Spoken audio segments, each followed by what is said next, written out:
Alright guys, so just one more example of interpreting a word problem that deals with quadratics. Now again, we're giving you the quadratics, so you're not actually creating an equation, you're just dealing with it and trying to interpret what happens. Alright, so we've got Mr. Kiefer's physics class investigating what happens when a ball is given an initial push, rolls up, and then back down an inclined plane, or in other words, a ramp. The class finds that y equals negative x squared plus 6x accurately predicts the ball's position y after rolling for x seconds. Okay, so you've got the ball's position as it rolls up the ramp and then back down the ramp. So, question A, when is the ball on the ground? Well, what is that telling us? Well, we've got position y, so y is its initial position, and then x is seconds, so x is time, and y is position. Okay, so it's starting down at the bottom of the ramp, and so when is the ball on the ground? Well, the ball is on the ground when y equals 0. So, in order to answer the question of when, we're going to have to put 0 in for y, so we're going to go 0 equals negative x squared plus 6x. Now, from here, there's actually two things that we can do.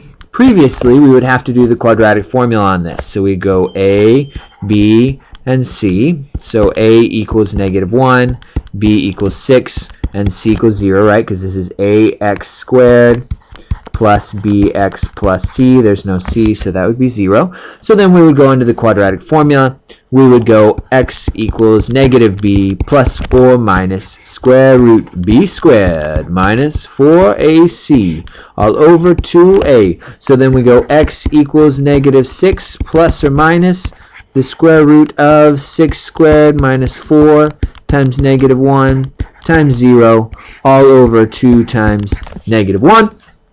And we work through that, so we still got the negative 6 plus or minus, and then we've got the square root of 6 squared, which is 36, and then negative 4 times 1 times 0 is 0, so 36 minus 0 is 36, all over 2 times negative 1, which is negative 2. So I got x equals negative 6 plus or minus the square root of 36 is 6 over negative 2. So therefore, x equals negative 6 plus 6 over negative 2. So negative 6 plus 6 is 0 over negative 2. So 0 divided by negative 2 is 0. And then I got negative 6 minus 6 over negative 2. Negative 6 minus 6 would be negative 12 over negative 2, which would be 6. And so those, x equals 0 or 6. So at 0 and 6 seconds. Now, we actually have a better way of doing that now, because we now know that we can factor this. So we're going to look to see if there's a common factor. Is there something that goes into both of these? Well, the answer is yes. X goes into both of them.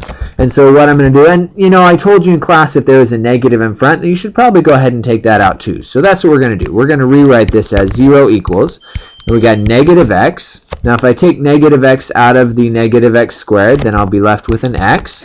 And if I take negative x out of 6x, so that would be 6x divided by negative x, the x's cancel out, and 6 divided by negative 1 is negative 6. And so then you're left with x minus 6. Now, I have two things, negative x and x minus 6, that multiply together to give me 0. So either negative x equals 0 or x minus 6 equals 0.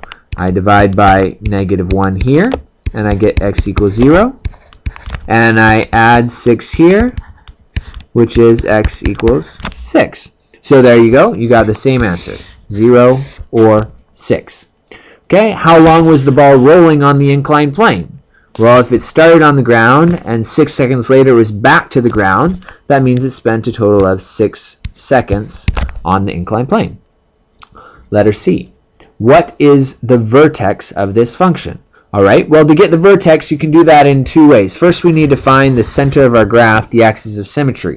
So we need to find the axis of symmetry or the x value of the vertex. So x vertex.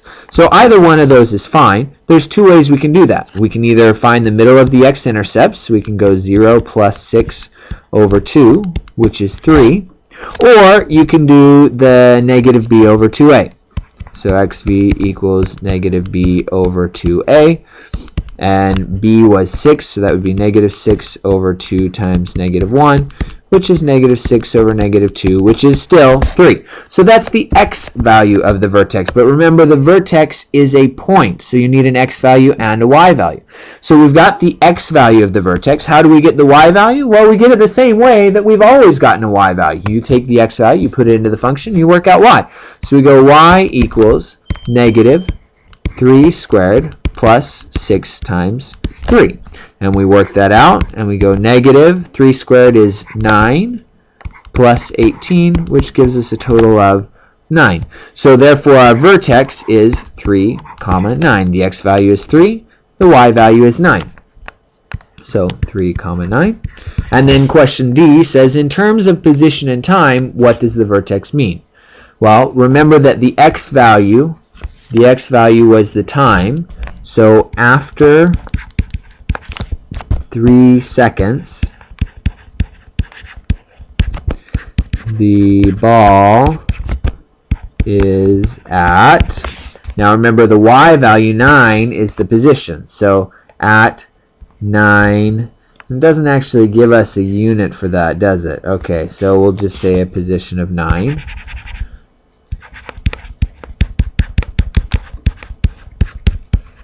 Okay, and what we should also note, since this is the vertex, then it's either the maximum or the minimum. Because the number in front of the x squared is negative, that means that this is a graph which has been flipped upside down, which means that 9 will be its maximum. Okay, and I would list all those things. Noting that it's the maximum is actually a very important detail, so that we know that that's what we're talking about when we talk about the vertex. Okay, so there you go. We answered A, B, C, and D for question number 1, and that's all for now.